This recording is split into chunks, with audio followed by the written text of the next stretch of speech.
नमस्कार, मैं वसंत रावल ज्योतिष विद्या ज्ञान चैनल के अंदर आज मैं आपको बताने आया हूं धनु लग्न की कुंडली के अंदर गुरु की महादशा का फल कैसे देखा जाता है। धनु लग्न की कुंडली के अंदर गुरु पहले और चौथे भाव का स्वामी बनकर बैठा है। गुरु लग्नाधिपति होने के नाते कुंडली का सबसे अच्छा योग कारक ग्रह, राजयोग कारक ग्रह बनता है। इसीलिए धनु लग्न की कुंडली के अंदर गुरु की महादशा का फल निश्चित तौर पे बहुत बहुत अच्छा मिलता है। धनु लग्न की कुंडली के अंदर जब भी गुरु की महादशा आती है तो पहले भाव से और चौथे भाव से जो जो चीजें देखी जाती है और गुरु के कारक तत्व में जो जो चीजें आती है वो सारी बातों का फल देखने को मिलता है। पहले भाव से क्या क्या देखा जाता है? व्यक्ति का रूप, रंग, आचार, विचार, संस्कार, शारीरिक गठन, व्यक्तित्व, इंप्रेशन, पर्सनालिटी। चौथे भाव से क्या क्या देखा जाता है? व्यक्ति का मकान, वाहन, प्रॉपर्टी, भूमि, जन्मभूमि, माता, डिग्री, सुख, शांति। गुरु के कारक तत्व में क्या क्या आता है? गुरु पूजा पाठ, होम हवन, दान पुण्य, यात्रा, तीर्थ यात्रा, कुल गुरु, सदगुरु, शास्त्र, वेद, पुराण, धर्म, ज्ञान, अध्यात्म। स्त्री की कुंडली में पति सुख, पुत्र सुख, सर्व प्रकार के सांसारिक सुख। तो जब भी गुरु की महादशा आती है तो पहले भाव से और चौथे भाव से जो जो चीजें देखी जाती है और गुरु के कारक तत्व में जो जो चीजें आती है वो सारी बातों का फल देखने को मिलता है। गुरु पहले और चौथे भाव का स्वामी बनकर जो भी भाव में बैठा होगा वो भाव के अनुरूप फल देखने को मिलता है, उस भाव के द्वारा फल देखने को मिलता है। फॉर एग्जाम्पल कि प्रथम भाव और चौथे भाव का स्वामी होकर गुरु भाग्य स्थान में बैठा हो तो हम कह सकते हैं व्यक्ति को मकान का सुख, वाहन का सुख, प्रॉपर्टी का सुख उत्तम प्राप्त होगा। व्यक्ति धार्मिक होगा, भाग्य कदम कदम पर उसका साथ देगा और व्यक्ति समाज के अंदर मान सम्मान प्रतिष्ठा प्राप्त करेगा। तो इस प्रकार से प्रेडिक्शन किया जाता है। अभी मैं आपको बताने जा रहा हूं कि गुरु की महादशा का प्रेडिक्शन करने के दो सटीक नियम कौन से हैं। पहला नियम, जन्म कुंडली के अंदर गुरु जो भी राशि में बैठा होगा उसी राशि को लग्न भाव में रखकर पूरी जन्म कुंडली को घुमा दिया जाए तो दशा कुंडली बनती है। फॉर एग्जाम्पल कि गुरु सिंह राशि में बैठा है तो सिंह राशि को ही लग्न में रखेंगे, पूरी जन्म कुंडली को घुमा देंगे तो दशा कुंडली बनती है जो मैंने बना कर रखी है। दशा कुंडली के अंदर आप देखिए कि चौथे भाव के अंदर मंगल स्वगृही होकर रुचक योग नाम का पंच महापुरुष राजयोग बना रहा है और हमें इसका प्रेडिक्शन करना है तो कैसे करेंगे। जन्म कुंडली में देखते हैं कि गुरु और मंगल दोनों कुंडली के कारक ग्रह है और दोनों एक दूसरे के नैसर्गिक मित्र हैं। तो जब भी गुरु की महादशा के अंदर मंगल की अंतर्दशा आएगी तो हम कह सकते हैं व्यक्ति को नया मकान, वाहन, प्रॉपर्टी खरीदने के योग बनेंगे, माता के सुख में वृद्धि होगी। मंगल भाग्याधिपति भी है तो हम कह सकते हैं कि भाग्य कदम कदम पे साथ देगा, पिता के सुख में वृद्धि होगी। इस प्रकार से प्रेडिक्शन किया जाता है। गुरु की महादशा का प्रेडिक्शन करने का दूसरा नियम कि गुरु की महादशा 16 वर्ष की होती है। इन 16 वर्षों को 3 हिस्सों में डिवाइड कर दिया जाए तो हर हिस्से के अंदर 5 साल 4 महीने का समय आता है। गुरु की महादशा का जो पहला हिस्सा आता है 5 साल 4 महीने, उसके अंदर गुरु जो भी भाव में बैठा होगा उस भाव का फल देखने को मिलेगा।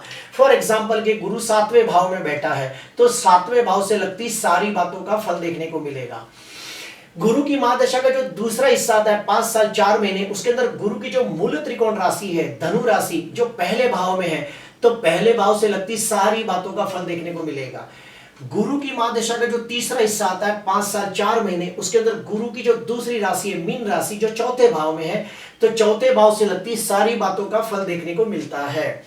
अगर कुंडली के अंदर गुरु शुभ स्थिति में है, बलवान स्थिति में है तो ये सारी बातों का बहुत अच्छा फल देखने को मिलेगा।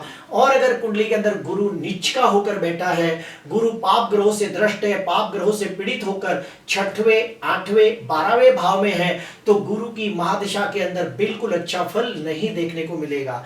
अभी हम लोग स्टडी करते हैं कि अगर कुंडली के अंदर गुरु शुभ स्थिति में हो तो कैसा फल देता है। तो सबसे पहले हम पहले भाव को कंसंट्रेट करते हैं। अगर कुंडली के अंदर गुरु शुभ स्थिति में हो तो गुरु की महादशा, अंतर्दशा, प्रत्यंत दशा के अंदर व्यक्ति शरीर से स्वस्थ, तंदुरुस्त, निरोगी जीवन व्यतीत करता है। सर्व प्रकार के सांसारिक और भौतिक सुखों की प्राप्ति करके समाज के अंदर मान सम्मान प्रतिष्ठा पूर्वक जीवन व्यतीत करता है। अपने अच्छे कार्यों की वजह से, अपने परोपकार, सामाजिक कार्य, व्यवहार कुशलता की वजह से समाज के अंदर पद और प्रतिष्ठा की प्राप्ति करता है। अभी हम चौथे भाव को कॉन्सेंट्रेट करेंगे कि अगर कुंडली के अंदर गुरु शुभ स्थिति में है तो जब भी गुरु की महादशा, अंतरदशा, प्रत्यंत दशा आएगी तो व्यक्ति को नया मकान बनाने के योग बनेंगे या फिर नया मकान खरीदी कर सकता है। अपनी जन्मभूमि के ऊपर या अपनी भूमि के ऊपर मकान, बंगलो, फार्म हाउस बना सकता है। व्यक्ति नया गाड़ी खरीद सकता है। माता के सुख में वृद्धि होती है या फिर माता के द्वारा धन लाभ होता है।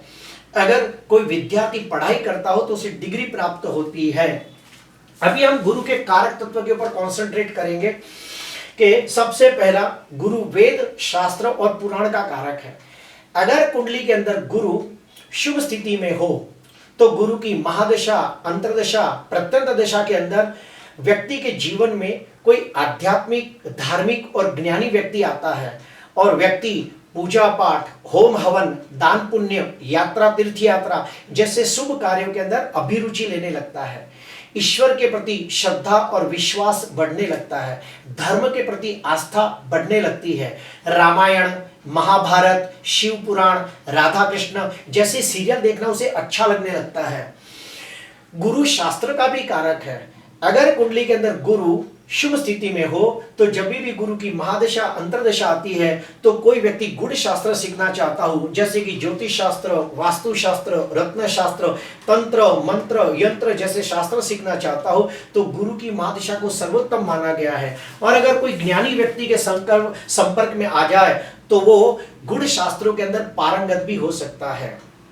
अगर कोई व्यक्ति आत्मज्ञान, ब्रह्म ज्ञान, तत्वज्ञान, आत्ममंथन, आत्मचिंतन, ध्यान, मेडिटेशन, योग, साधना, मंत्र की सिद्धि, अनुष्ठान, स्पिरिचुअल नॉलेज हासिल करना चाहता हो तो गुरु की महादशा को सर्वोत्तम माना गया है। अगर किसी स्त्री की कुंडली में गुरु शुभ स्थिति में हो तो गुरु की महादशा, अंतरदशा के अंदर उसे पति सुख, पुत्र सुख, सांसारिक सुख उत्तम प्राप्त होता है। अगर मान लो कुंडली में गुरु कमजोर हो तो क्या फल मिलता है? अगर कुंडली के अंदर गुरु नीच का हो, पाप ग्रहों से द्रष्ट हो, जैसे शनि, राहु, केतु के साथ पीड़ित होकर 6वें, 8वें, 12वें भाव में हो तो जब भी गुरु की महादशा, अंतरदशा, प्रत्यंत दशा आएगी तो हम कह सकते हैं कि वो व्यक्ति की तबियत बिगड़ सकती है, तंदुरुस्ती नरम गरम हो सकती है, उसकी माता की तबियत बिगड़ सकती है और अगर वो व्यक्ति मकान, वाहन, प्रॉपर्टी खरीदना चाहे तो उसमें दिक्कतें आ सकती है, उसमें विघ्न आ सकता है।